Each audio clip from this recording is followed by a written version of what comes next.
Thank you, friends. Shabbat Shalom. Greetings to you all. It's always a pleasure to see you. Hope you've had a fantastic week. The weather's gotten a little cold again, but, at least we now have spring and we are out of winter. I hope you all celebrated your mothers last week. And I hope all you mothers were celebrated. Remember, people do not have to be alive to be celebrated or honored in your life.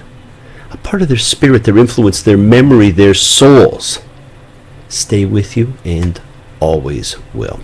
Now, Ellen, I did not know that it would have been your mother's and your brother's birthdays, and I'm sure that's hard for you. But I know you feel them and see them and smile for them. Just as I am sure the anniversary of Mo's passing was difficult for everyone in his family. Loss is difficult. We can always come up with more things we wish we had said. So say them, because spirit never dies. Now, Catherine the Great said, I praise loudly, I blame softly. Something perhaps we can all learn to do. And friends, I learned a long time ago that in communicating, one needs to make I statements, not you statements, and that it's not what you say, but how you say it. Now, if either or both of those statements are true, and they are, then what you're about to read in this parsha fails on all counts. Friends, the Torah is a great piece of work, and great works inspire great things because they inspire great thoughts. And friends, as I've said before, and I will say again, thoughts are our things. Our thoughts set in motion great action. It is our kavanot, our intention, that sets the world in motion. You have an infinite capacity to create. If you wondered what it meant that man was created in God's image, you need wonder no more. We are connected by our thoughts, not our actions. Action is simply the manifestation of what you set in motion. It is the final part of the creation process. We do feel each other's pain, each other's joy, each other's soul. We have reached an ending. And to end Leviticus, we have another double parsha. And for many, they can't say goodbye to rules and regulations quickly enough. And in its final few verses, we see that the final chapter is best regarded as an appendix to Leviticus, focusing on a variety of laws pertaining to voluntary offerings and taxed obligations to the sanctuary. These monetary issues, while perhaps necessary for the maintenance of the sanctuary, are not necessary for the audience of the book to contemplate. And so, my friends, I am sure that they were deliberately tacked on at the very end. Leviticus is designed for an organized society of people who help one another, who do not intentionally injure one another, who respect one another's property and relationships, who regularly assemble to celebrate together, who acknowledge their errors and atone for them, who regard life in humans and in animals as sacred, who pursue purity in various forms, who respect law, and who are utterly loyal to one God. It belongs after Numbers, not before it. And so it is against the background of this design that the book of Numbers must be understood. Because people like movement, and people like stories. People identify with stories, with characters, with events, with identifiable markers, not with a book of rules and laws. We are about to say goodbye to static motion, as the wilderness generation is truly about to become their namesake, as they begin the 11-day journey to the promised land, an 11-day journey that took 40 years. Bihar bechukotai, in the mountain by my statutes. By his truth I can be upright, by his strength I do endure. By his power I've been lifted, in his love I am secure. He bought me with a price, freed me from the pit, full of emptiness and wrath, and the fire that burns in it. I've been saved by the blood of the Lamb. All of those statements will be a part of this double parsha. This double parsha begins by talking about the Sabbath year for land. Land needs a ceasing, a break, a time to recharge like us. And then presents the incredible idea of the Jubilee year, in which the land reverts back to its original owners. And it ends with an unbelievably strange list of blessings and curses. Leviticus 25:25. Should your brother come to ruin and sell his holding, his redeemer, who is related to him, shall come and redeem what his brother sold. And should a man have no redeemer, and his hand attain, and find enough for its redemption, he shall reckon the years it was sold and give back the difference to the man to whom he sold, and he shall go back to his holding. In the law of the Jubilee, my friends, God commands that every 50 years, all property is to return to the original owners. And this is fascinating, simply fascinating, because they're still at the foot of the mountain. So there is no land, and the land that does not exist has not even been distributed yet. This appears to be an economic program, well after the fact, that was designed to prevent the feudal system, common in most of the ancient Near East, from developing in Israel. That is, it functioned to prevent the establishment of a class of wealthy landowners at the top of the economic scale and a mass of landless peasants at the bottom. Wow, the further we go, the more things stay the same. This whole idea about the return of land to its original, rightful owner is incredible on its own. But it was the term used, my friends, redeemer. What a powerful concept. To have someone stand as your redeemer. Like the powerful prayer said the night before Yom Kippur, calling for any who will stand as a redeemer for your atonement. Now, we had talked before about how the shift in law to account for more ethics and morals, was taking place in this book. And it's not just about the ritual anymore. So the law takes on this whole new dimension as it does become an ethical law.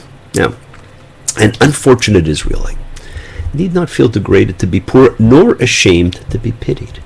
Economic suffering is treated as a reality of life as it still is, which one is required by law to remedy.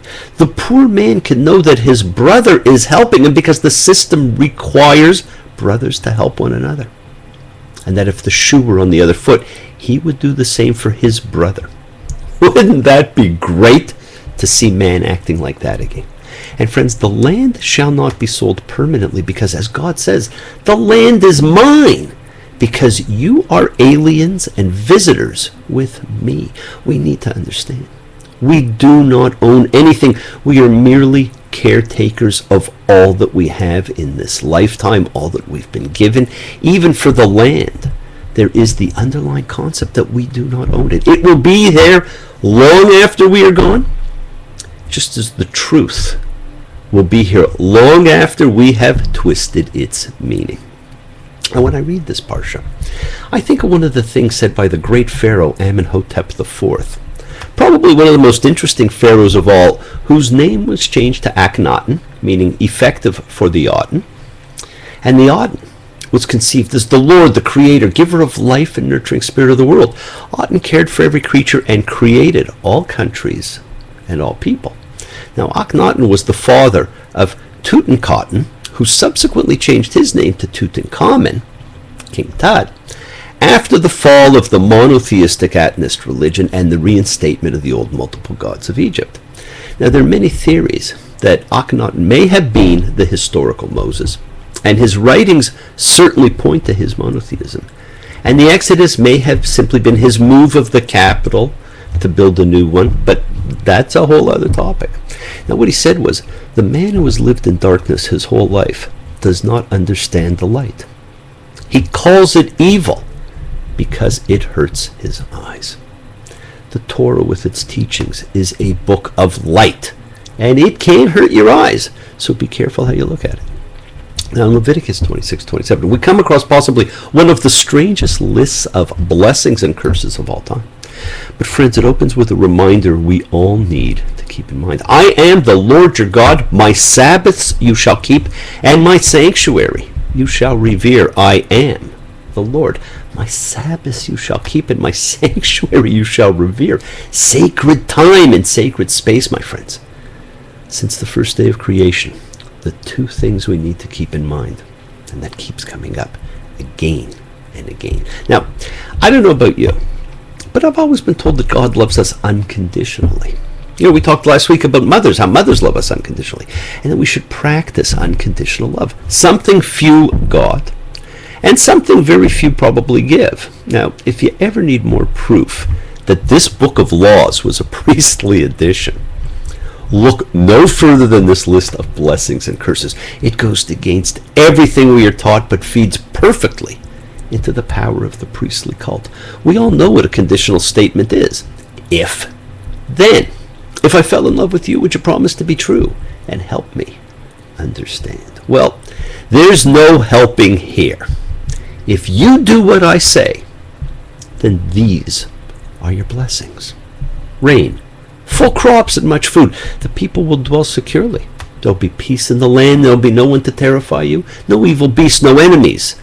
I, God, will live in your midst and walk around, like in the days of yore. I shall go about in your midst. You will be my people. I am the Lord your God who brought you out of the land of Egypt. Not bad. But if you don't do what I say, then he will direct panic, consumption, and fever against us. We will sow our seeds in vain. Enemies will eat our food, and God will set his face against us. We will suffer sevenfold all unpleasantries. Pestilence. We will have no satisfaction. That is, God will make sure I can't get no satisfaction. The bizarre and horrific, and you shall eat the flesh of your sons, and the flesh of your daughters you shall eat. He will destroy our cult places and turn towns to ruin. And the pièce de résistance. And you I will scatter among the nations. Exile, my friends, the greatest and most ongoing fear, and the one thing that, the people are still suffering from. See, friends, in the most conditional way possible, God says plainly enough, the people's fate will depend on whether they follow these laws or not. The blessings and curses provide for the eventuality of a variety of essential matters in the realms of nature, human relations, political ones particularly, and divine human relationships. But with that choice, hey, it's a no-brainer. It's based on a statement made in Leviticus 26:12. I shall be God to you, and you will be a people to me. That's the deal. The last blessing of the list echoes what is thought to be the wording of the marriage contract in ancient Israel. I shall be a husband to you, and you will be a wife to me, as well as the adoption ceremony. I shall be a parent to you, and you will be a son or daughter to me. I will be a God to you. Now, the blessings and curses are not rewards and punishments. They are a formal part of the biblical covenant. With parallels in legal contracts of the ancient Near East, they express the outcomes of fulfillment or non-fulfillment of the covenant's terms. Now, people who are faithful to its God and keep the Sabbath and honor its parents, do not steal, will be prosperous and enduring in its land. A people who lose sight of its commitments and values will suffer. Now, I do not think that God is actually conditional, but the priesthood, well, that's another story. And it's interesting to see just where are we based upon, what's the state of humanity these days now. Once there was a silly old ram.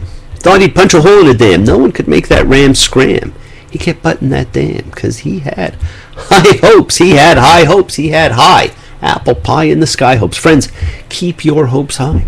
Do not be afraid of the light. Do not succumb to conditional treatments at any time. The world is sacred, and so is everything in it. Express your gratitude. Friends, light a candle, make a wish. Celebrate your life and the lives of those you love. Live free, be free, and honor your freedom. Be well, be happy, be blessed. Share and honor the light and all who live in the light, and continue to shine. Continue to send everyone you know goodwill and love. Pray for peace and freedom for everyone, and end to terror and hatred. And remember, friends, we are a community. We learn together. We celebrate each other. We love each other. Thank you all. Love you. See you all next time. Wishes do come true. Bless you all. Shabbat shalom. Our souls are connected. Take care. See you soon. Bye.